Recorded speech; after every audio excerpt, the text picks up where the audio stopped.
Deus poderia ter repreendido os filhos de Israel por suas recriminações. Ao contrário, renovou as suas liberalidades, empenhando-se em fazer chover pão, para que comessem até a saciedade. Da mesma forma, desconsiderou Jesus as murmurações dos judeus, tendo levado os judeus a desejarem sempre o verdadeiro pão vindo do céu. Estávamos tão bem no Egito, murmuravam os hebreus durante o êxodo. Viviam lá sob um regime de escravidão. O trabalho era duro e não podiam organizar-se como um povo constituído. Mas isso já tinha sido esquecido. E diziam: lá éramos bem alimentados e tínhamos onde morar. Nos dias de hoje, alguns povos que viveram sob regimes ditatoriais poderiam dizer: estávamos até bem. Não éramos livres, mas o Estado ocupava-se de nosso abastecimento. Agora temos de assumir nossa sobrevivência com obra de nossas mãos.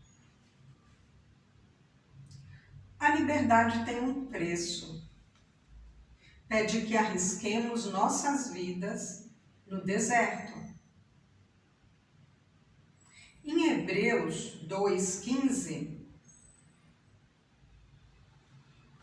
temos que passaram toda a vida em estado de servidão pelo temor da morte. Ao dar a seu povo o maná, Deus embaralhou as cartas. Eis aí um pão que vai cair do céu, sem qualquer outro trabalho que não de recolhê-lo toda a manhã, tão certo como as panelas de carne do faraó. Deste modo, passaram a ter agora a liberdade e o pão, e não mais a liberdade ou a vida. Mas será que Deus distorceria assim esse jogo? Não, pois os hebreus não podiam estocar o maná. Deviam confiar absolutamente no pão que viria no dia seguinte, sem nenhuma outra garantia que não fosse a palavra de Moisés, a palavra de um outro. Suas vidas estavam agora nas mãos de Deus. Mas acreditavam eles que essas mãos de fato fossem benevolentes? Este é o pão da provação. O que enfim está posto à prova é todo dom feito por amor. Quem crê nesse dom encontra, ao mesmo tempo, a vida e a liberdade. Eis-nos aqui, enfim, destituídos de toda certeza, exceto a da fidelidade de Deus. O pão de Gênesis 3 vinha da terra. Aqui temos um pão que desce do céu. O pão vindo da terra assegurava eventualmente apenas uma vida provisória. O pão do céu comunica uma vida eterna. O pão da terra era obtido somente através do trabalho duro. Já o pão do céu, não existe trabalho algum. É o pão que o Filho do Homem dará. Para recebê-lo, basta crer que ele é dado.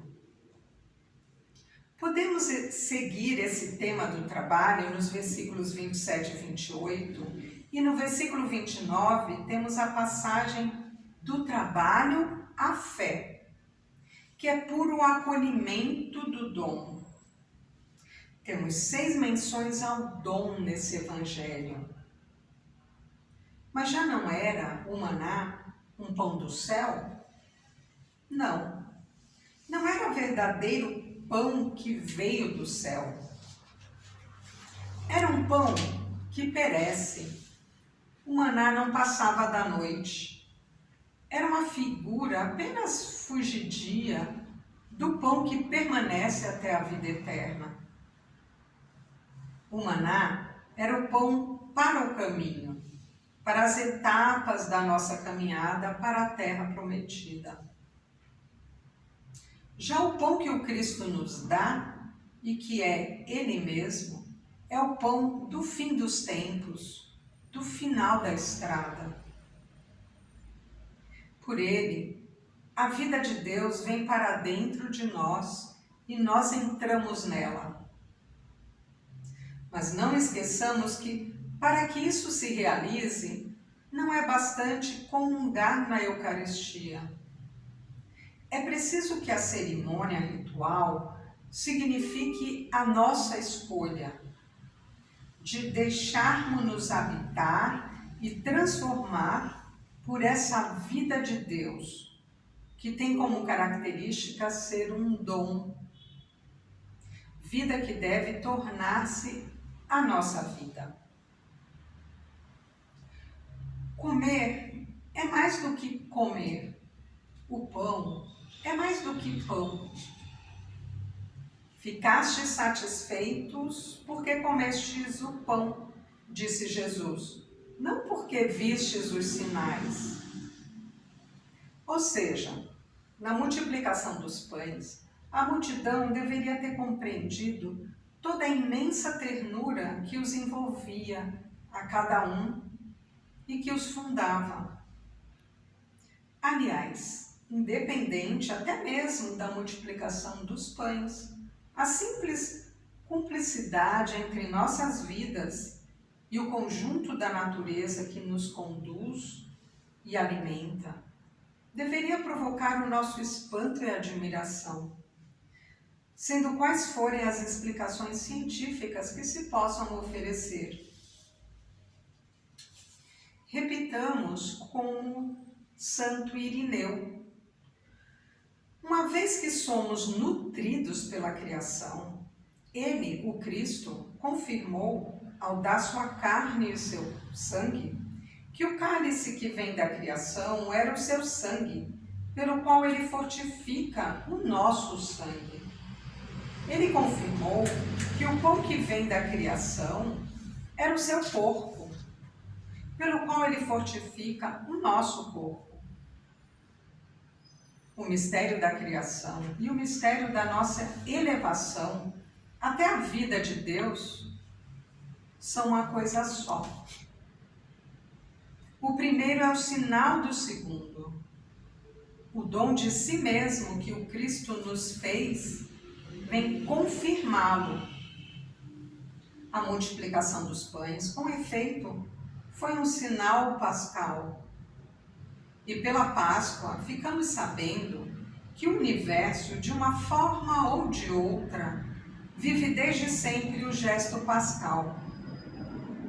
É de sua própria substância que Deus nos faz existir e nos alimenta. E assim, tudo é sinal de uma realidade última, que ainda não percebemos plenamente. Amém.